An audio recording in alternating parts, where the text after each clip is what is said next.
Que eu falo que Deus conhece o nosso futuro e sabe de tudo sobre nós. Então, se Ele reinar em nosso coração, pode ter certeza que o reinado de Deus é perfeito em nossas vidas. Diferente do reinado humano. Há falhas no reinado humano, há condutas impróprias no reinado humano, mas o reinado de Cristo, não. O reinado de Deus, não. Ele é perfeito. Então, se Ele reina em nosso coração, automaticamente tudo o que nós formos fazer, quem é que vai ditar essas regras? É Ele. E trata a questão da vontade. Eu posso ter vontade, mas quem tem que prevalecer é a vontade de... Eu posso ter pensamento, mas quem tem que prevalecer é o pensamento de... Eu posso ter propósito, mas qual o propósito que tem que prevalecer? O de Deus. Isso é o reino. Isso é Ele reinar em nosso coração. Prepare o seu coração. Deus tem uma palavra para você. Com Rodrigo Farias, no canal Discípulos Anônimos.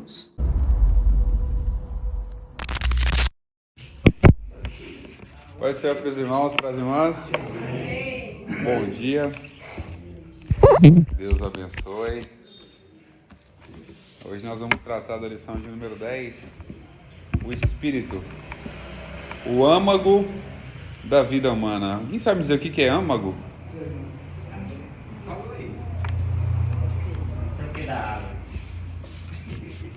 O âmago, eu fiz uma pesquisa aqui, significa o centro do ser humano, a parte interna, a parte interior, a parte íntima. Quando falo âmago, a parte interna, né? A gente aprendeu sobre a questão do espírito da alma. Que onde está o espírito da alma? Dentro do corpo, então a parte interna do corpo. Hoje a gente vai tentar discorrer aqui de alguma forma, bem breve também, sobre o espírito. Na introdução, já do início, aqui nós temos que uma lembrança do que nós tratamos nas lições passadas sobre a alma, né? Sobre a divisão da alma. Essas últimas lições aqui, pelo que eu estou vendo, ela vai focar muito na parte do espírito. Então a gente vai, como a alma tem a sua importância, né? Nós vamos entender a nossa importância também do espírito na comunhão com Deus e santificação e adoração. O espírito ele é formado dentro do homem. Quando é formado, nós sabemos desde o início como é que foi, nós lemos nas escrituras. Nós sabemos não, nós lemos nas escrituras, né? Nós não participamos disso. Nós lemos nas escrituras que desde o início nós fomos criados, formados do pó, formado aquele ser humano, e fomos soprados o fôlego de vida, que é o espírito. A palavra espírito em hebraico significa ruach, e no grego pneuma, que significa sopro. Então nós sabemos que nós recebemos o Espírito por meio do sopro de Deus. Todas as coisas foram criadas por meio da palavra, né? E também traz a importância do poder da palavra de Deus. Ele falou, haja luz e houve luz, haja luminares, haja animais. E foi formando por meio da palavra. Mas o ser humano foi diferente. Ele formou do pó da terra, foi lá, moldou ele todinho e soprou sobre ele o fôlego de vida. E ele foi se tornado alma vivente. Então o Espírito, após recebermos esse privilégio, né, o fôlego de vida, o Espírito dentro de nós tivemos a oportunidade de ter o nosso contato com Deus. O nosso contato com Deus por meio do Espírito. E esse contato é tão importante que faz com que a gente seja realmente adoradores verdadeiros. Porque a gente sabe que adorar não é só cantar, não é só pular. É você adorar, mas com espírito e em verdade. Tem que ser... Isso. Desde quando você se põe perante Deus, você está ofertando, você está dizimando, você está cantando, você está dando glória, está adorando Ele. Sim. Não é oferta. E a adoração ao nosso Deus. E a adoração em espírito, como eu até comentei ontem, onde Deus está? Em todos os lugares. E aonde você estiver, você pode adorá-lo. Então, ser adorador é em qualquer lugar. Não é só no ambiente físico, no momento de comunhão, que é importante, tá? Mas é também em diversos outros ambientes. Por quê? Porque se Deus está em todo lugar, nós podemos adorar em todos os ambientes que nós tivermos. Todos os ambientes que não sejam ambientes mundanos, que não vai confundir as coisas. Você não vai chegar numa balada e querer pegar o violão lá e tocar uma música lá que não vai dar muito certo, não. Você vai estar misturando demais as coisas. Não dá para misturar duas fontes, não. É água doce ou água salgada. Então esse contato é muito importante para a gente, porque isso faz com que a gente se aproxime mais de Deus, tenha mais fortalecimento. E fazendo isso, nós sabemos que a alegria do Senhor é aquilo que nos fortalece. Nós adquirimos força, ânimo, coragem para continuar firme. Então nós precisamos cada dia mais se aproximar das coisas espirituais. Claro, tem toda a questão do equilíbrio. Mas você pode observar que Paulo, ao escrever aos Tessalonicenses, no capítulo 5, verso 17, se não me falha a memória, ele coloca uma sequência, e não é a sequência à toa que ele ia fazer aquilo. Quando ele vai tratar da composição do ser humano, ele trata primeiro do espírito, da alma e depois do corpo. Então ele traz um direcionamento de cuidados que nós temos que ter. Primeira coisa, a nossa vida espiritual tem que estar cuidada, que é o nosso contato com Deus. A nossa alma, as nossas emoções tem que estar equilibrada, eliminando os maus pensamentos, e depois o nosso corpo, para poder continuar fazendo o propósito que Deus tem para nossas vidas. Então aqui no primeiro tópico nós temos sobre o sopro divino e a concessão do Espírito. Concessão é aquilo que é concedido, né? E aqui, como já confirma aquilo que eu falei, falou sobre o fôlego de vida. Nós tínhamos uma matéria, nós fomos formados uma matéria sem vida. Nós não tínhamos vida, nós fomos formados por Deus, o pó da terra. Tem até um pregador que eu vi uma certa vez, há muito tempo, num culto de jovens, ele começou a citar cada membro, cada órgão, cada nervo, cada veia do corpo humano que foi criada. E depois no finalzinho ele falou, tudo isso foi criado do pó e não tinha vida. Até quando Deus soprou o fôlego de vida, aquilo começou o quê? O coração começou a bater, os pulmões começaram a funcionar, o cérebro começou a raciocinar, as veias, o sangue começaram a correr pelas veias, os nervos começaram a ter movimentação. Olha para você ver, ter ideia como é uma coisa muito incrível. E algo interessante que eu comecei a observar quando eu fazendo esse estudo, quem foi que soprou o fôlego de vida em nós? Foi Deus. Então o fôlego, o sopro, a vida, veio diretamente de Deus. Veio diretamente. Ele não ordenou que o Espírito entrasse em nós, ele soprou o Espírito. E isso traz literalmente para a gente a nossa comunhão com Deus, a nossa participação realmente com Deus, a nossa parte que nós temos com Deus. E foi uma das coisas que o pecado, inclusive o inimigo, tentou destruir. Foi essa comunhão, essa união nossa com o nosso Deus. O pecado tentou deformar isso, tentou destruir isso e tentou fazer com que o ser humano fosse distante de Deus. Mas Deus, na sua infinita bondade e misericórdia, com toda a sua onisciência, onipotência e onipresença, futuramente sabia que o ser humano ia acabar se distanciando, pecando contra ele, não raciocinando de forma correta, e haveria de pecar contra Deus. Mas Deus, na sua bondade e misericórdia, estava preparando um cordeiro para poder trazer como sacrifício para perdoar os nossos pecados e nos aproximar de Deus cada vez mais. Então o sopro de Deus trouxe o fôlego de vida. É interessante que nós observamos que as pessoas, para continuarem com vida, sobrevivendo, elas precisam do quê? Do fôlego. Eu tenho experiência comigo, meu pai, quando ele passava num problema de respiratório, nossa, ele ficava numa agonia, parecia que já estava chegando o fim da vida dele, porque faltava o quê? Respiração, fôlego, faltava isso para ele. Então, a nossa vida, literalmente, nós observamos também isso, que é uma dependência de Deus. O fôlego que nós temos hoje depende de Deus.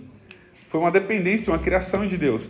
Então, o dia que nós não tivermos mais esse fôlego, a nossa vida humana se encerrará. O nosso corpo humano não vai ter mais como sobreviver sem o fôlego de vida. E eu volto aqui a afirmar que quando Deus criou todas as coisas, Ele criou por meio da sua palavra. Eu reafirmo também a questão do poder da palavra.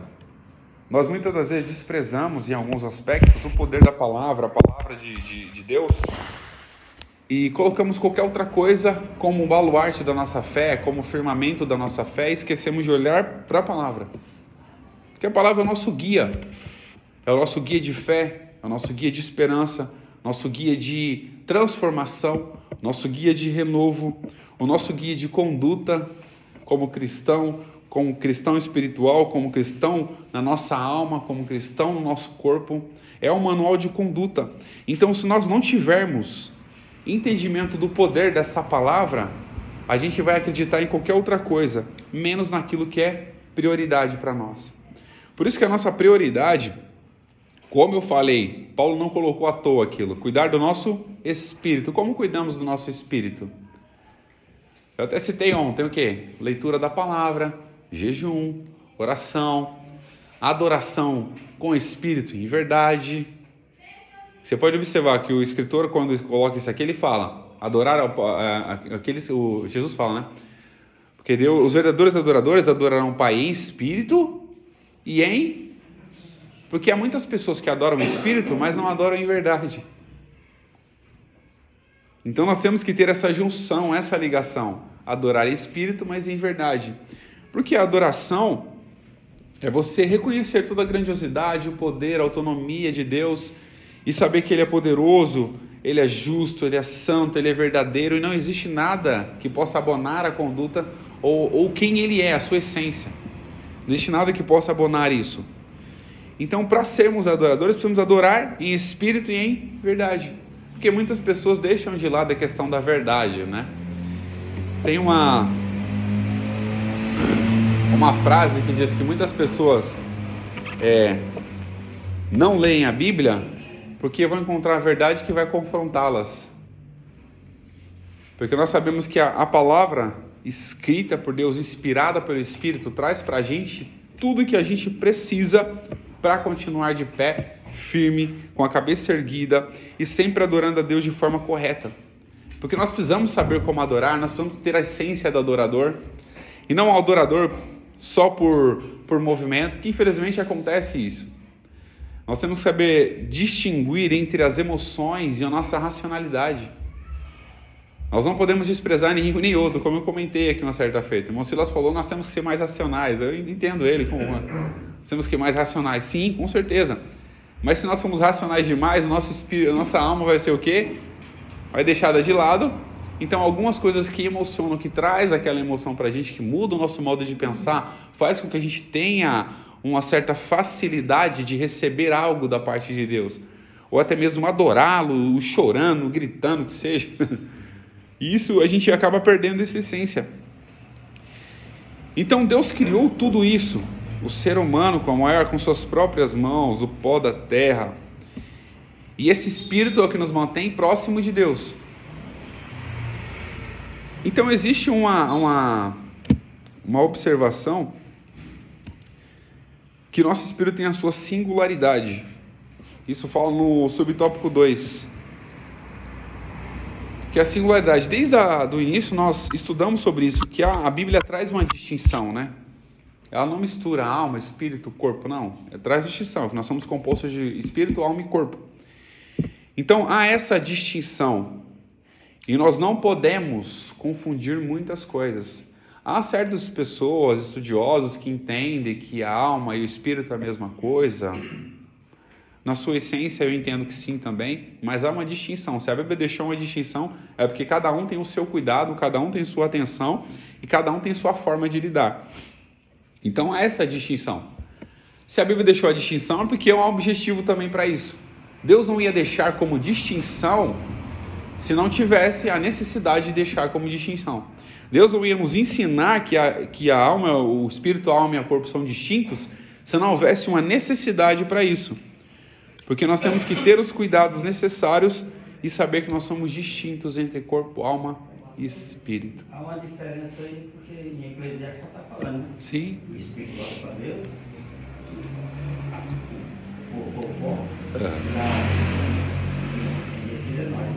Eclesiastes 12:7, né? O pó volta para a terra e o espírito volta para Deus. Então já apresenta essa distinção. Se fosse assim, nossa alma ia direto para Deus e não ia ser julgada. Né? É um tema bem complexo, né, quando trata disso. E a gente tenta de alguma forma trazer uma... Porque quando é julgado, dependendo do que você fez ou acreditou, né? Uhum. Se acreditou em Cristo, você será salvo, né? Se não, vai para outro lugar. Então, Sim. não é um só, né? Se fosse um só, ia acompanhar o Espírito. Sim. Então nós tratamos isso literalmente o quê? Da imaterialidade, daquilo que é imaterial. Então nós não alimentamos aquilo que é imaterial com coisas materiais. Parece uma coisa interessante, né? Não tem como você alimentar aquilo que não é material com coisas materiais. Nosso corpo é matéria. Nós alimentamos o nosso corpo com aquilo que é matéria. Mas se o nosso espírito não é matéria, nós alimentamos com aquilo que não é matéria. O que não é a matéria? A palavra, a oração, o jejum, a busca, a dependência da graça, a dependência da misericórdia, a dependência do amor. Então, já aqui para a gente poder continuar, Apocalipse capítulo 20, verso 4, lê para mim, por favor. E alguém procura Lucas 16, 22 e 25. Só para a gente complementar esse... Lucas 16, 22 e 25. E o Dernan vai ler Apocalipse 20, verso 4. Vi tronos e assentaram-se sobre eles aqueles que foi dado ao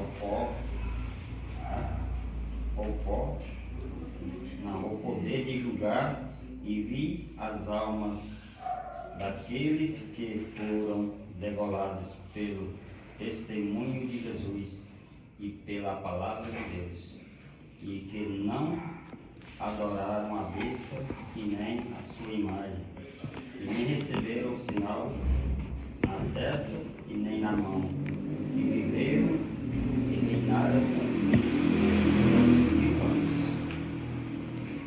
Fala sobre aqueles 7 anos, se eu não me engano, né? Vai ser 3 anos e meio de paz e 3 anos e meio de guerra. Que as pessoas vão ter que lutar pela sua própria salvação com as forças dos seus braços. Por isso que eu falo que é uma oportunidade, um privilégio para a gente estar aqui. Nós temos a graça de Jesus, a misericórdia. Nós estamos aqui recebendo essa graça, a misericórdia. Temos a oportunidade de reconhecê-lo como nosso Salvador, para chegar no momento nós sermos arrebatados. Que há algumas pessoas que falam, sou pré-tribulacionista, pós-tribulacionista, mas essa é uma discussão que não entra tanto em tese. Eu, particularmente, acredito que a igreja vai ser arrebatada antes da tribulação. Eu acredito. Porque não faz sentido, não se encaixa pelo menos no raciocínio. A igreja já está aqui, escolheu estar com Cristo. Para que vai passar pelo fogo novamente? Passar pelo fogo ali naquele momento de turbulação, para poder lutar pela sua própria salvação. Então, eu particularmente acredito sobre isso. Então, nós temos essa tênue divisão, que é, só confirmando o versículo lá, 1 Tessalonicenses 5, 23. Apesar da grande discussão teológica, a Bíblia nos apresenta composições distintas. Pode haver grande discussão teológica, mas a Bíblia apresenta, né? Que há distinção entre espírito, alma e o corpo. As Escrituras Sagradas fazem claras referências às 3 partes, distinguindo-as. Nós lemos diversos versículos aqui também sobre isso, no decorrer dessas lições, para saber dessa distinção. Alguém tem alguma dúvida antes da gente entrar no próximo? Alguém quer comentar alguma coisa?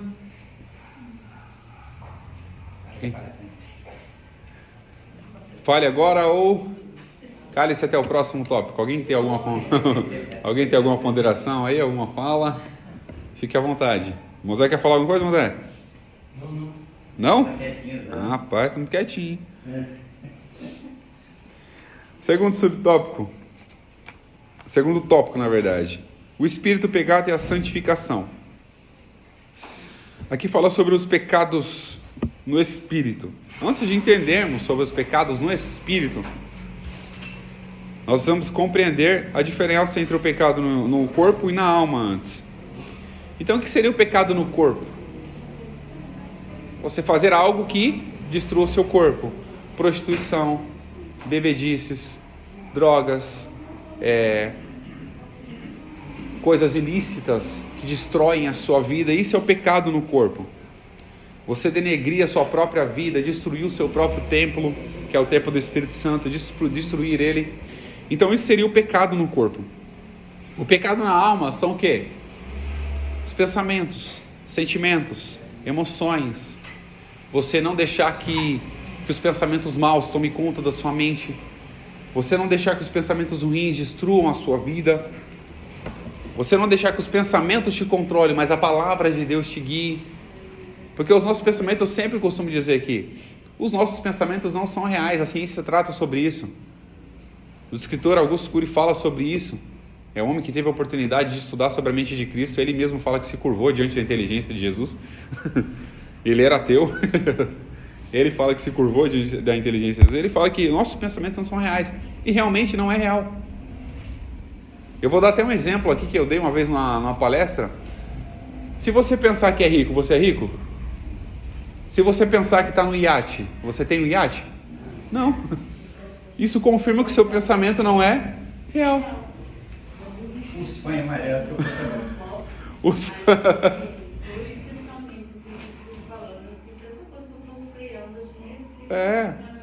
E a gente consegue controlar os pensamentos. É difícil, eu vou ser bem sincero, é difícil. Eu já sonhei caindo e caiu. Garrei. Osso.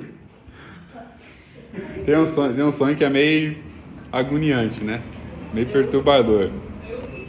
Tem um sonho que parece ser muito real. Eu hoje mesmo tive um sonho que é muito real. Quando eu acordei, sabe quando dá aquele alívio? Pô, foi ainda bem que era só um sonho. Os nossos sonhos também não são reais, são organizações dos nossos pensamentos durante o dia, a nossa visão, pensa em um monte de coisa, vê um monte de coisa, a nossa vista capta um monte de imagem, ouve um monte de coisa. Eu não gosto de assistir, principalmente reportagens de água, eu fico sonhando à noite, meu Deus. Não, mas acontece, é normal. Eu não posso assistir. Eu mesmo parei de assistir noticiário, jornal, essas coisas, para tragédia. Aí quando é à noite, a minha esposa está assistindo alguma coisa na TV, eu vou lá pro meu quarto, lá no quarto, pego a Bíblia e começo a ler. Deixa eu ocupar minha mente com coisa boa, que é melhor. Porque isso edifica a gente. Isso edifica. Noticiário não edifica ninguém, notícia ruim não edifica ninguém. Você vê aqueles vídeos no Facebook, Instagram, que seja, aqueles vídeos de polícia, acidente, de morte, isso não edifica ninguém, isso não muda a sua vida. Isso não muda a sua vida. E você pode observar que existe que eles chamam, né? Existe um algoritmo e outro termo também que eles chamam. Quanto mais tragédia você vê, mais a plataforma vai te mandar mais vídeos sobre aquilo. Ou seja, vai ser uma alimentação do seu cérebro de forma contínua. Eu já pergunto como a gente como você tiver, você viu que eu tô com medo, acho que o Nico vai para a escola, o Nico começou a ir para a escola só esses dias. Só atravesse do solteirão e faz com que você ache que vai acontecer. Não, e eu participando do pensamento, olha, muito bom você entender. É difícil, é bem complicado isso, porque muitas pessoas pensam demais em coisas ruins e criam ansiedade. Eu conheço pessoas assim. Uma vez você deu aula, você vai sofrer, eu estava muito nessa parte. Quando você sofreu amanhã, você não sabe, uma coisa que a gente sabe, mas assim, na lição, na explicação, vai assim, direcionado direto para você. Aí eu agradeço muito a Deus, obrigado por estar entendendo, porque eu não entendi nada. E é uma coisa que muda a nossa vida, né? Tem uma pessoa que eu conheço que ela pensa tanta coisa ruim que esses dias a neta dela estava no portão da casa, aí alguém parou de carro, ela já imaginou que alguém estava pegando a neta dela e levando embora. Porque as pessoas acabam vendo, a gente sabe que tem isso, a gente sabe que acontece sequestro. E a gente tem que ter todos os cuidados, é importante. Mas se a gente cria aquele excesso de defesa, aquele excesso de proteção, e tudo que é excesso faz o quê? Faz mal. É assim, eu protejo demais as minhas filhas, eu levo para a escola, busco na escola, porque são pequenas ainda, né? A Rafa, quando tiver maior, eu falei, Rafa, quando você tiver maiorzinho um pouquinho, você vai ter que aprender a se virar, minha filha, vai ter que ir para a escola sozinha. Vou ensinar para ela os cuidados sobre as coisas, vou ensinar para ela sobre a questão de não ficar conversando com pessoas estranhas, não entrar em carro de gente estranha, não parar para conversar com gente estranha em carros. Se qualquer atitude suspeita, corra. Porque a gente tem que deixar também, às vezes, a pessoa, o adolescente ou o jovem aprender a lidar. Porque o amadurecimento é importante.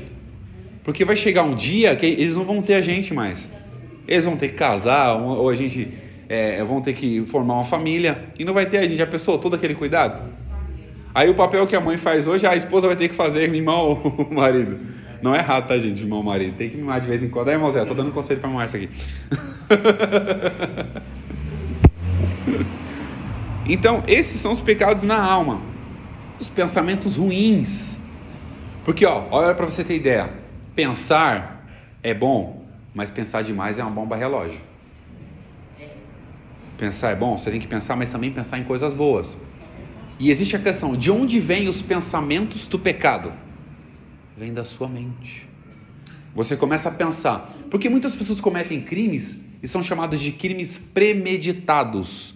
Porque ele pensou, programou aquilo na mente dele e agiu. O pensamento, enquanto ele estava pensando, era pecado? Era errado? Ele tinha cometido algum crime? Ele podia ter pecado contra Deus, por pensar aquilo. Mas havia um crime contra alguma pessoa próxima dele? Não. Mas quando ele tornou aquele pensamento na sua realidade, aí ele concretizou aquilo. Então nós temos que compreender isso. Não deixar jamais que... Pode falar. Você falou muito interessante. Quando o Eduardo falou que o pedófilo, a maioria das coisas que acontece, e o pedófilo, ele é pedófilo porque ele pensa e não pode comunicar com ninguém. Tipo assim, para a pessoa ajudar. Ele pensa em fazer as coisas e se for falar com alguém vai crucificar ele, né? Não vai ajudar, né? Talvez até isso seja um pensamento errado. Porque ele pode procurar ajuda do profissional. Ele pode procurar, por exemplo, ele quer conversar com alguém, sabe que alguém é conhecido e pode condenar ele por aquela ação. O que ele vai fazer? Procura um psicólogo, procura alguém, um psiquiatra, procura alguém longe. Vai lá e conversa, abre o coração. Mas ele falou no sentido de igreja, sabe? Sim. A pessoa dessa igreja, um pensamento desse. Porque aquilo que a gente pensa não é real. Porque existem os nossos pensamentos formados por aquilo que nós vemos, nossas imagens. E a psicologia, a ciência trata que existe o pensamento intrusivo. O que é intrusivo? Você quer pensar naquilo? Mas ele vem. Você não quer pensar naquilo? Mas ele vem. Então isso são pensamentos intrusivos. Ele vem. Mas quando você olhar para a palavra de Deus, olhar para a sua conduta como cristão, e ver que aquele pensamento confronta, fala, o que eu vou fazer? Eu vou eliminar minha conduta ou o pensamento? Vou eliminar o pensamento ruim. Eu não vou eliminar minha conduta como cristão. Eu vou continuar sendo cristão de acordo com a palavra. Aquele pensamento que suma. Se não sumiu, ora a Deus, fala, Deus, eu estou pensando. É algo interessante porque que todo cristão ele tem uma chave para abrir muitas portas, inclusive eliminar muitas coisas na mente dele. Sabe qual delas? A oração. Aquilo que você não tem coragem de falar para ninguém, por isso que Jesus falou, entra no seu quarto, fecha a sua porta, vai orar em secreto. Que aqueles pensamentos absurdos que vêm na sua mente, conversa com ele, fala para ele, entrega para ele esses pensamentos. Você vai ver que a sua mente vai começar a mudar. Eu falo por experiência própria. Isso acontece muito, esses pensamentos absurdos na mente, quando você tem uma fragilidade emocional. Quando você desgasta demais o seu cérebro, vamos dar um exemplo, você estuda demais, ou trabalha demais, ou não dorme direito, ou não se alimenta direito, vai faltar o quê? Vitamina no cérebro. Daqui a pouco você vai ter uma fragilidade na sua massa cefálica, naquilo que chamamos de raciocínio. E o que vai acontecer? Vai vir um monte de pensamento absurdo. E não só pensamento, mas sopro do próprio inimigo, tá? Nós como cristãos, nós sabemos disso. Existem os pensamentos intrusivos, mas existe o intrusivo que vem jogar pensamento na nossa mente. Então nós temos que, de alguma forma, tentar eliminar. Como a gente elimina? É conversando. Se a gente não pode conversar com o nosso irmão, vai conversar com quem? Com Deus. Vai rasgar o coração. Chora. Grita. Fecha a porta do quarto e grita, ninguém vai ouvir mesmo. Rasga o coração. Você pode gritar sem som também, sabia? Grita por dentro, isso implode, sei lá. É verdade. Sério. A mente gritando ali, ó, as lágrimas saindo pelos olhos.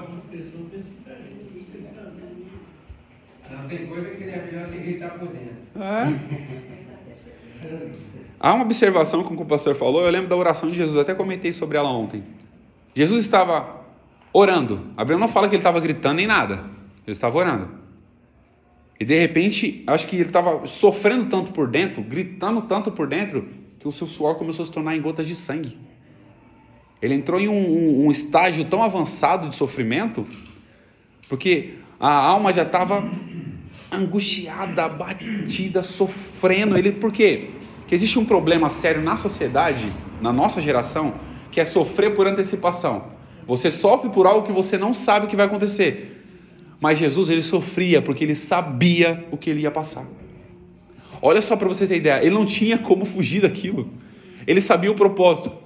No entanto, antes mesmo dele sofrer essa angústia toda, ele falou: Pai, se possível, passa de mim esse cálice, mas não seja feita a sua vontade, mas a minha. Porque ele sabia o que ele ia sofrer, ele sabia a coroa de espinho que ia ser colocada na cabeça dele, ele sabia os chicotes que ele ia receber, as chicotadas, ele sabia que ele seria zombado, cuspido, tapado os seus olhos, ele sabia de tudo isso, ele sabia que ele seria crucificado, furado os seus pés, as suas mãos. A ausência do pai ainda. Sim, ele sabia de tudo isso, ele sofreu e ele sabia. O pecado da humanidade estava sobre ele. E ele sofreu porque ele sabia. E nós sofremos às vezes e não sabemos nem o que vai acontecer amanhã. Então sirva de lição para a gente. Mesmo assim, Jesus falou: ei, se vocês sofrerem, eu estou aqui, eu sei o que vocês estão passando também. No mundo vocês vão ter aflição, mas tem de bom ânimo, eu venci. Mesmo sabendo do que eu ia passar, eu venci. Então esses são os pecados que nós temos que ter cuidado do corpo e na alma, né? Os nossos pensamentos não dominam a nossa mente. Os nossos pensamentos não dominam.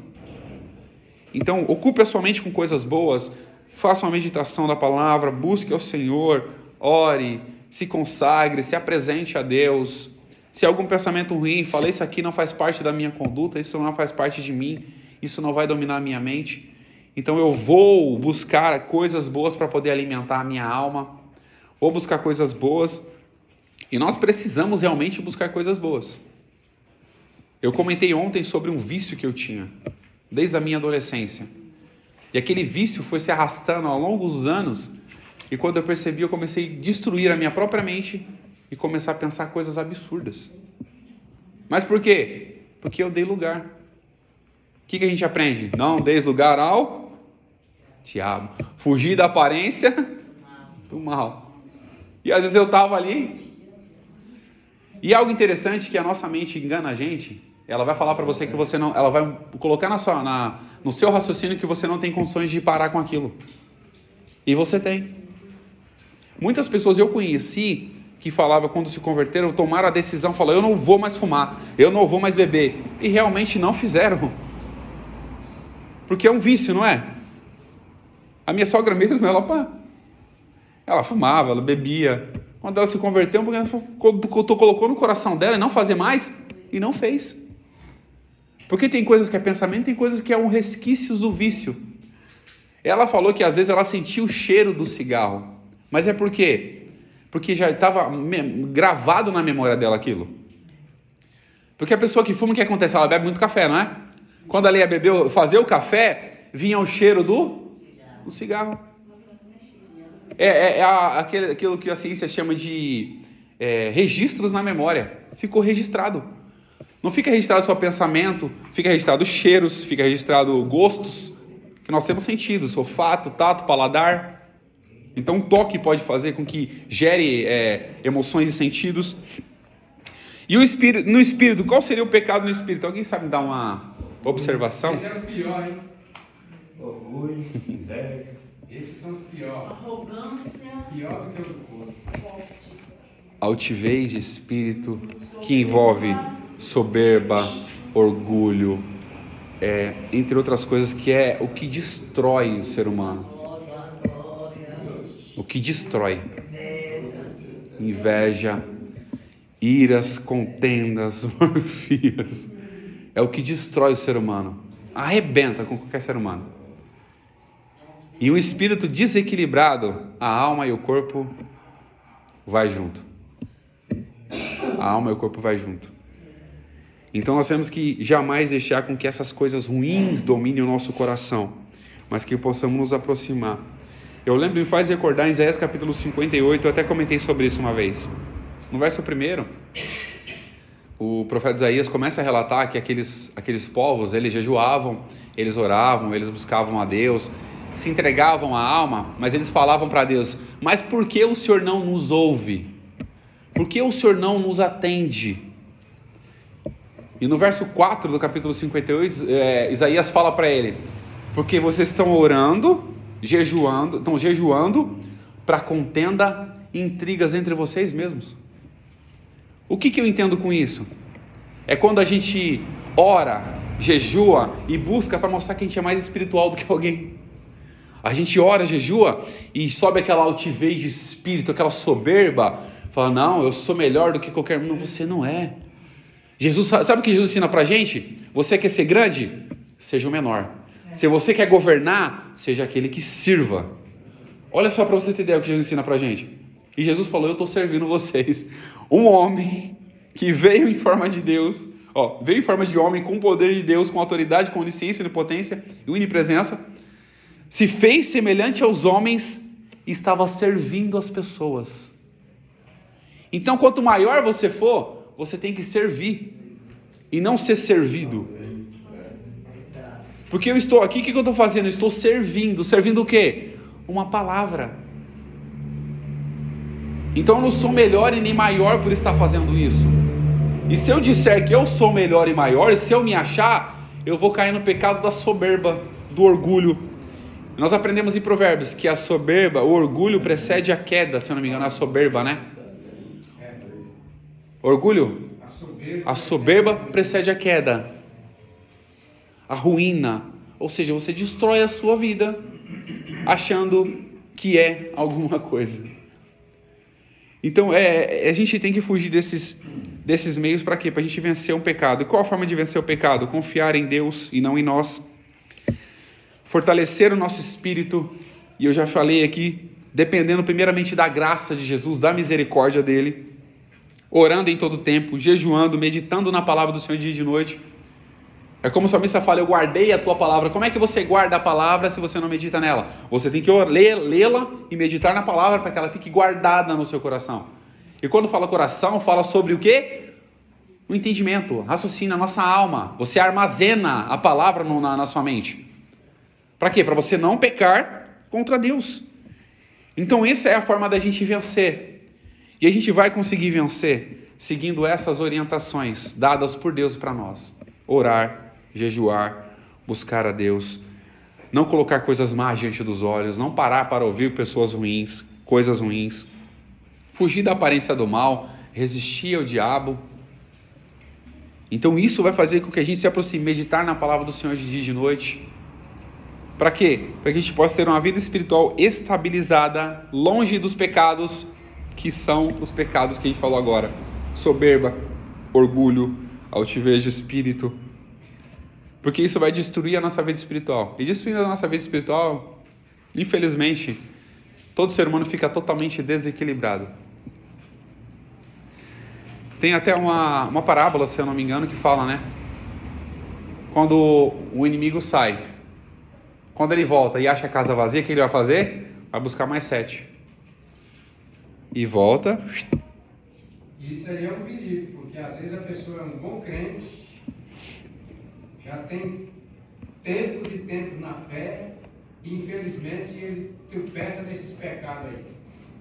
Ele acha que é alguma coisa, ele acha que é melhor que os outros. Sim. E eles ficam achando que está por cima. Quando na verdade, infelizmente, ele está caminhando para a condenação própria. Está se autocondenando. É triste, né, falar sobre isso, porque a gente aprendeu com Jesus. Ele mesmo falou: aprendei de mim que sou o quê? Manso e humilde. Jesus era humilde. Ele falou: aprendei de mim. Mas se as pessoas perdem e pecam nesses sentidos, é o sinal que ela não aprendeu de Jesus. Ela não ouviu Jesus, ela não leu Jesus, não aprendeu de Jesus. Então logo ela está totalmente distante de quê? De Jesus. Então quando essa casa fica vazia, Há sempre pregações, né? O Luiz mesmo fala sobre isso, eu já vi outras pessoas falando, que nós temos um vazio existencial dentro do nosso coração que é do tamanho de Deus. Se Deus sai, a casa fica o quê? Abandonada, vazia. O que acontece? O inimigo vai aproveitar só uma oportunidade para poder minar a casa de novo. Tá fácil? Vou entrar. E é diferente, eu até comentei ontem, o inimigo ele não vai bater na porta. Ei, deixa eu entrar. Ele não vai bater na porta. Ele vai quebrar a porta. Se tiver com a fechadura lá, se tiver um pouquinho aberta, ele vai empurrar a porta. Mas com Jesus é diferente, que ele fala, eis que estou à porta e bato. Jesus vai estar ali, ó, batendo. Se você abrir o coração para ele, abrir a sua casa, o que ele vai fazer? Ele vai entrar, vai cear e vai se alimentar ali com você. E logo vai fazer o quê? Uma moradia também na sua casa. Então nós temos que distanciar a nossa vida dessas coisas ruins e vencer o pecado, fazendo essas coisinhas que nós comentamos agora, com a graça e a misericórdia de Jesus. Sempre a graça e a misericórdia. Sempre será a graça e sempre será a misericórdia de Jesus. Sempre será. Então, no terceiro tópico aqui, a gente vai iniciar já para poder encerrar.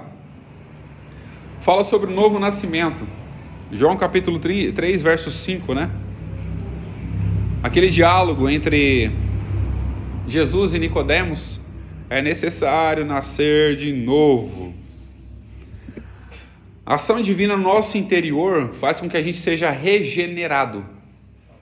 Regenerado, transformado. Nós estamos aqui porque nós somos regenerados.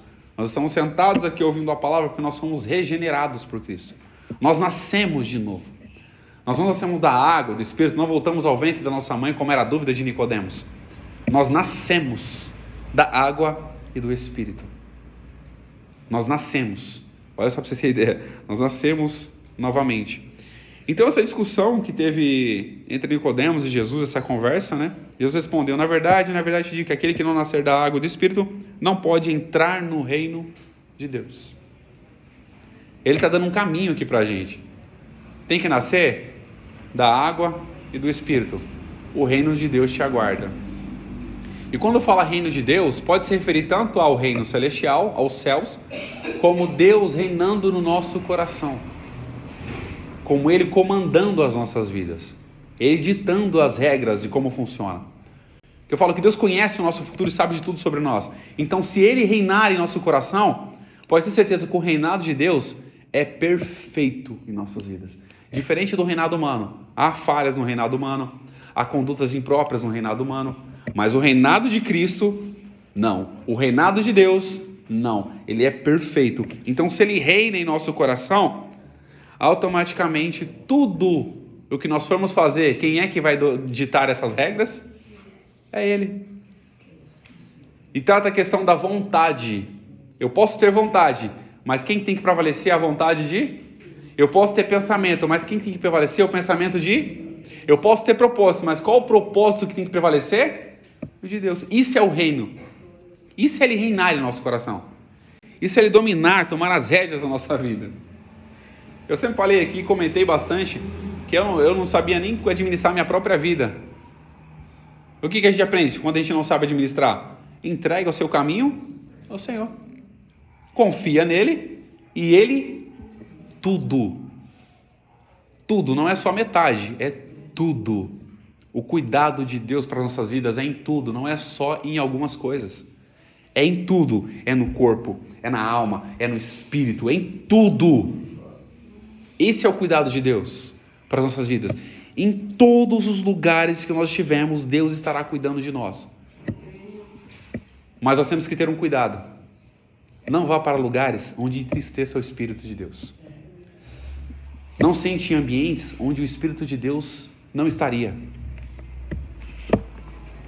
Você pode conversar com uma pessoa, sim, mas não vá para o ambiente onde ela convive. Um ambiente onde tem palavras ofensivas, um ambiente onde tem bebida, onde tem drogas. E muitas pessoas falam, mas eu vou para uma balada que eu vou evangelizar. Você não vai evangelizar na balada, meu amigo, desculpa. Você não vai evangelizar na balada, não tem como. É mais fácil você ser desconvertido lá na balada. Porque você vai começar a lembrar, por exemplo, quem já veio frequentava festas, essas coisas, eu vou evangelizar na balada, vai. Você vai chegar lá e evangelizar na balada, daqui a pouco você vai lembrar, ouvir uma música. Olha só para você ter ideia, como o cérebro do ser humano é tão incrível. Aquela música que você armazenou há 10 anos atrás, que você dançava, daqui a pouco você vai lembrar dela. Nossa, eu dançava. Daqui a pouco tá lá balançando o corpo. Você vai desconverter. Você vai se desviar, meu filho.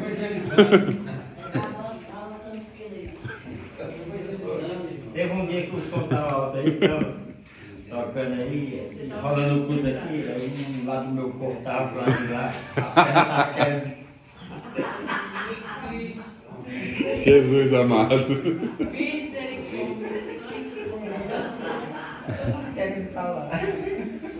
E a gente tem isso dentro de nós. A gente, é sério, Madonna. Madonna falou uma coisa, a gente tem isso dentro de nós. Quem é que nunca ouviu uma música que escutava no tempo que não era evangélico e de repente não vem aqueles pensamentos? Eu gostava de escutar rap.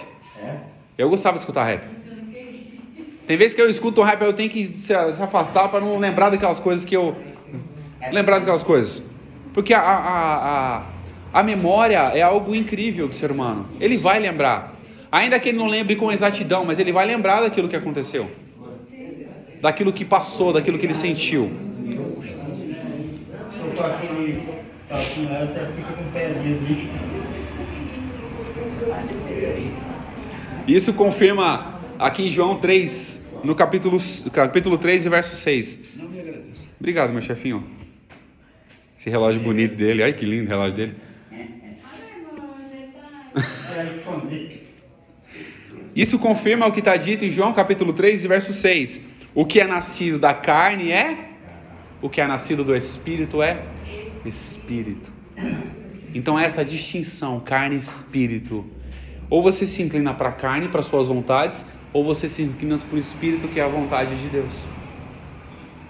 Não tem como ficar em cima do muro. Um dia eu vou ser carne, um dia eu vou ser Espírito. Vai chegar uma hora que você vai cair do muro. Vai chegar uma hora que você vai tropeçar em cima do muro. E sabe quando você cai? Quando você tropeça em cima do muro? Você cai sempre pro lado errado. Você cai sempre pro lado errado. Então a nossa mente tem que estar focada em uma coisa só.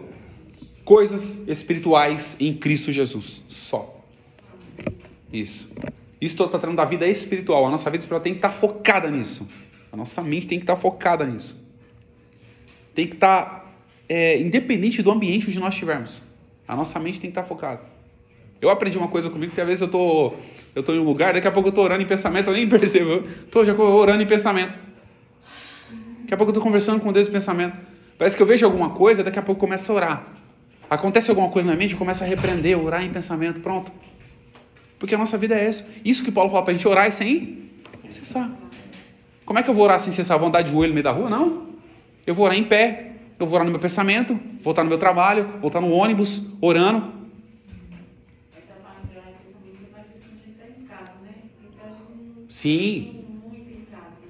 Tem um ditado popular que fala que mente vazia, ditado popular, mente vazia é a oficina do... Por que eles falam isso? Porque às vezes a nossa mente vazia pensa em muitas coisas que não é para pensar. Não, mas não é crente. Esse é o pior destruidor, na verdade, não é mecânico não. O mecânico tenta arrumar as coisas, o destruidor já destrói logo. Então nós temos que focar na nossa mente, por isso que eu falo que o foco tem que ser sempre pensar em coisas que são de cima, não nas que são da terra. Focar, se tá vindo alguma coisa que está perturbando a sua mente, coloca um louvor lá, vai louvar, adorar a Deus. Então elogie a graça de Deus, a misericórdia de Deus. Pega a Bíblia, vai ler, se tiver um tempinho, pega a Bíblia, vai ler. Ou começa a lembrar de um versículo que você leu, começa a meditar naquele versículo, vai se aprofundar naquele versículo e vai fugindo. Vai distanciando isso da sua mente. Quer falar mais alguma coisa, mano? Quer falar mais alguma coisa, Mandara? Eu tô pensando na Alexa, tá vendo a minha Alexa, ela trabalha aqui na cozinha. Se a Alexa colocar uma boa Alexa, ela tá falando, deixa eu fazer alguém tá aí, Alexa, alguém tá, baixa aí, Alexa, cala a boca, Alexa, ela cala.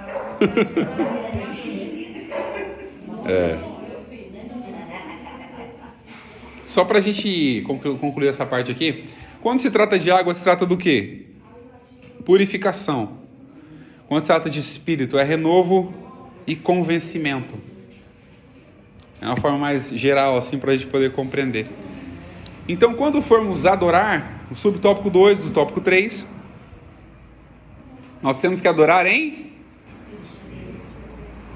Nossa, ela está no tópico 2 ainda, misericórdia. Não, tópico 3. É o 3, é o Oxi. Eu fiz a anotação aqui, agora que eu fui ver. Então fala sobre o em espírito e em verdade. A adoração tem que ser espiritual. O novo nascido, ele adora o Pai em espírito e em verdade. Aquele que nasceu de novo, ele sabe como adorar da forma correta, como adorar em espírito, como adorar em verdade, como entregar o coração, a vida para Jesus, o espírito realmente para Jesus. Então, essa pessoa que adora, ela tem que saber como adorar. Inclusive, tem um exemplo da mulher samaritana. Todo mundo conhece a história da mulher samaritana. Jesus vai lá no poço, encontra uma mulher samaritana, começa a conversar com ela. Daqui a pouco vem ela levanta aquela questão de mas o povo é de Judá, se eu não me engano, né? Judá fala que tem que adorar lá no templo, em Jerusalém. Mas os samaritanos têm que adorar no monte, acho que é o Monte Gerizim, se não me falha a memória. Tem que adorar no monte. E Jesus olha para ela: vocês adoram o que não sabem. Nós adoramos o que sabemos. Por que ele falou isso? Não é porque quem estava adorando em Jerusalém estava certo, mas porque a salvação era ele. Ele fala isso: a salvação vem dos judeus. Ou seja, ele estava dizendo: eu vim de lá. Vocês estavam adorando no monte, mas eu tô vindo de lá. Vocês têm que olhar para o lado certo. É isso que ele está tentando informar para aquela mulher. A salvação vem dos judeus. Ele está dizendo dele mesmo: eu vim dos judeus, eu sou a salvação. E ela depois viu realmente que ele era o enviado de Deus, um profeta. Ela viu que ele era um profeta. E que ela falou: eu vi que o Senhor é um profeta, porque ele revelou praticamente a vida dela toda ali. Um resumo da vida dela. Tiveste 5 maridos, se não me engano, é 5? Alguém me corrija se estiver errado. Tivesse 5 maridos, agora o que você tem não é seu. E ela olhou para ele: meu Deus do céu. E o mais interessante é que quando ela teve esse encontro com Jesus realmente, e não foi só um encontro material, mas foi um encontro espiritual. Porque ela depois, e tem até Cláudio Duarte, se não me engano, comenta sobre isso, eu achei muito interessante. Porque os discípulos foram para a cidade buscar alimentação. E você pode observar, eles trouxeram alguém para ouvir Jesus falar? Essa mulher, quando ela foi, ela trouxe uma multidão. Ela foi, evangelizou todo mundo lá, falou: encontrei um profeta. E veio um monte de gente com ela para poder ouvir Jesus. E ele fez essa observação, eu falei: realmente a gente acaba sendo falho em algumas coisas, né? E a mulher teve aquele encontro tão maravilhoso com Jesus que ela foi lá e contou para todo mundo o que ela havia sentido. E de repente a cidade, muitas pessoas acompanharam ela para ouvir Jesus falar. E ele confirma: vocês adoram o que não sabem, nós adoramos o que sabemos, porque a salvação vem de Deus. Mas você sabe o que se tornou fácil para ela falar? Porque a cidade conhecia a conduta dela. Pode ser também. A cidade conhecia a conduta dela, sabia que ela era uma mulher de vida fácil. E agora ela está falando de um Messias, de um Salvador, de um profeta. Então é um sinal que ela teve um encontro com ele. Pois é. É aquilo que Jesus falou. Aquele que ele mais amou, mais ama. É o caso da mulher lá, pecadora. Da mulher que Jesus tinha tirado 7 espíritos. Que Jesus entra lá na casa de Simão. E o cara não lava o pé dele, não oferece nada. E ela está lavando o pé de Jesus com água e enxugando com o cabelo. Aí ele falou assim: se você soubesse quem é essa mulher. Eu sei, Simão. Aquele muito amou, muito retribui. E para a gente finalizar aqui, obrigado, pastor, pela participação. Verso 23 do capítulo 4 de João: mas a hora vem, e agora é, em que os verdadeiros... Jesus está falando para ela: vocês adoram o que não sabem, nós adoramos o que sabemos, mas vem uma hora em que não se adorará nem no monte nem em Jerusalém, mas os verdadeiros adoradores adorarão o Pai em espírito e em verdade. Ou seja, em qualquer lugar, em qualquer ambiente. Não vai ser no monte, pode ser em Templo de Jerusalém, pode ser aqui na igreja de 7 de setembro, pode ser na igreja do Monte Alegre, pode ser em qualquer outro lugar, pode ser na rua, pode ser na sua casa, pode ser no seu trabalho. É lá que você vai adorar a Deus. E adorar em espírito e em verdade. E que jamais possamos deixar com que a nossa conduta, as nossas falhas como seres humanos, interrompam o propósito. Deus é misericordioso. Se um dia você falhou contra Deus, tanto no corpo, quanto na alma, quanto no espírito, busque arrependimento. Busque entregar o coração para Jesus. Peça perdão. Não deixe que os vícios e nada tome conta do seu coração. E ontem nós falamos muito para jovens. O Nicolas devia ter vindo, veio alguns jovens, devia ter vindo mais. Nós falamos muito para jovem aqui. Porque é um conteúdo muito importante para a juventude. Falar sobre a lembrança do Criador, falar sobre as condutas do jovem hoje, que podem refletir no seu futuro. E é importante, o jovem precisa entender isso. Então jamais deixar que a sua juventude seja destruída. Eu vou falar para o Nicolas que ele está aqui, tem uns jovens grandes também, né? Que a sua juventude, a sua fase adulta seja destruída por algum vício, alguma coisa ruim. Você pode dominar, você pode tirar isso da sua mente, tirar essa sua vida, buscando as coisas certas, que é a palavra, a oração, o jejum, a meditação, armazenando bons pensamentos na sua mente e fazendo que a sua vida seja feita para a glória de Deus e para a vontade dele. E para a gente finalizar, um espírito quebrantado, no subtópico 3 do tópico 3. Quando nós somos, de alguma forma, eu falo por experiência própria, eu já tive essa soberba no meu coração de achar melhor do que alguém. Eu sou sincero em dizer isso. Eu já tive isso no meu coração. Até eu ser corrigido por alguém que não tinha nenhum pingo de conhecimento, não chegava nem à margem do conhecimento que eu tinha. Uma irmãzinha, na sua simplicidade, chegou em mim: Rodrigo, se você está fazendo isso, você não acha que você está desanimando outras pessoas com o que você está fazendo? Nossa, aquilo foi um tapa na orelha sem a mão. Nunca. Aí eu descobri isso. Eu estava simplesmente sendo orgulhoso e soberbo em achar que eu tinha conhecimento e eu era melhor do que alguém. Até o ponto de eu me submeter a um quebrantamento, entender: Senhor, a minha vida é tua. Eu não sou melhor do que os meus pais. Eu não sou melhor do que ninguém. Eu sou apenas um aluno. Hoje, por isso que eu falo todos os dias quando tenho oportunidade: eu sou um aluno e vou morrer como um aluno. Isso não é falsa humildade. Isso é você reconhecer que você não sabe de tudo. É você reconhecer que você é dependente da graça, da misericórdia, do amor, do perdão. É você reconhecer que Cristo é maior do que qualquer outra coisa. É você reconhecer que o seu irmão você tem que considerar superior a si mesmo. Paulo falou sobre isso. Era o que Jesus estava ensinando. Paulo só replicou aquilo que Jesus ensinou. Aquele que quer ser grande, seja o menor. Então aqui, as características de um espírito quebrantado. Primeira coisa, humildade, arrependimento e submissão a Deus. Um espírito quebrantado, o próprio salmista fala: Senhor, eu sei que um espírito quebrantado o Senhor não despreza. Então, para ter um espírito quebrantado, nós temos que ser humildes. Mas não é uma falsa humildade, tem que ser humilde de coração.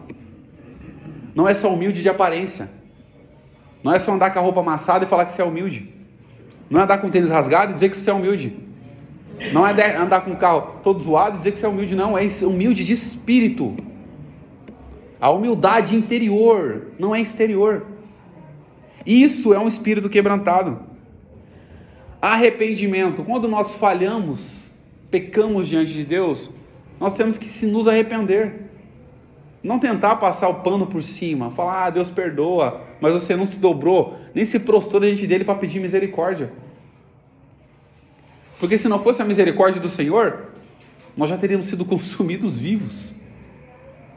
E as suas misericórdias são infinitas. Então ele está sempre com os braços abertos. Isaías 59 fala: eis que as mãos do Senhor não estão encolhidas, para que não possa salvar, e muito menos os seus ouvidos agravados para não poder ouvir. Ele está pronto para ouvir a nossa oração, pronto para ouvir o nosso pedido de perdão, o nosso pedido de reconciliação com Ele. Ele está pronto. Muitas pessoas pensam: só lá fora o mundo precisa de reconciliação. Muitos cristãos dentro da igreja precisam de reconciliação. Precisam reconciliar com Jesus. Precisam se arrepender das más condutas. Precisam. Nós temos coisas que nós precisamos libertar. Eu falo por mim mesmo. Tem coisas que eu preciso me libertar. E como eu vou me libertar? buscando a Jesus com humildade de espírito, me arrependendo, sendo submisso a Deus, dando a minha vida ao controle de Deus, para que Ele possa conduzir a minha vida da forma que eu não sei fazer. Porque se nós formos conduzir a nossa vida, sabe o que a gente vai fazer? Tudo aquilo que é prazeroso a gente vai ir. Mas quando a gente entende que conduzir a nossa vida é Deus que conduz a nossa vida, a gente entrega o nosso caminho, entrega a nossa vida, entrega tudo que a gente tem e fala: Senhor, está nas suas mãos. É o Senhor que sabe como fazer. Isso é ter um espírito quebrantado diante de Deus, com humildade, com arrependimento, com submissão, fugindo do orgulho, fugindo da soberba, fugindo da altivez de espírito, para que a gente possa o quê? Ser erguido. Tem um verso que eu não me lembro de Provérbios que fala sobre a humildade. Acho que a soberba precede a ruína, a humildade, a honra. É isso mesmo. Diante da honra vai a humildade. Para você ser honrado tem que ser o quê? Humilde. Para ser honrado por Deus tem que ser humilde de espírito. Humilde de espírito. Aprender de mim, sou manso e humilde de coração. Né? Que Jesus ensinou. Já deixou tudo ali. Para todos nós aprender com Ele. Salmo 51:17 diz: os sacrifícios para Deus são um espírito quebrantado. Sacrifício. Naquela época antiga, o sacrifício servia para adoração. O salmista está falando, um sacrifício para Deus é um espírito quebrantado. Porque observa, a sua oferta é importante, a sua adoração é importante, mas sabe para quem Deus vai olhar também? Para quem está oferecendo a adoração. Ele vai olhar para a oferta e para o adorador.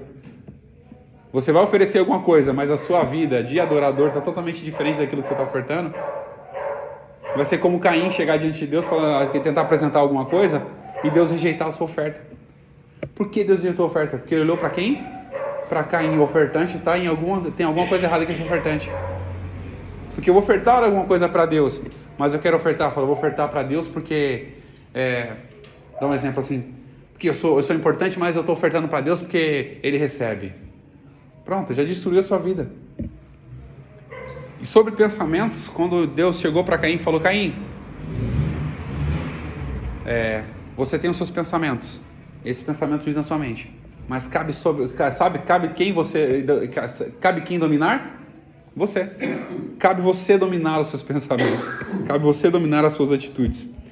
Então também você fala um sacrifício para Deus, espírito quebrantado. E ele mesmo afirma: um coração quebrantado e contrito, Deus não desprezarás. Ele fala, Senhor, ele afirmando algo para Deus, né? Deus, eu sei que um espírito a um coração quebrantado e contrito não desprezarás, ó Deus. E ele fala isso para Deus em oração. Ele está afirmando algo que Deus não falou, mas ele está falando, porque ele sabe que Deus ama um espírito quebrantado. Deus gosta de alguém que se quebranta, se humilha.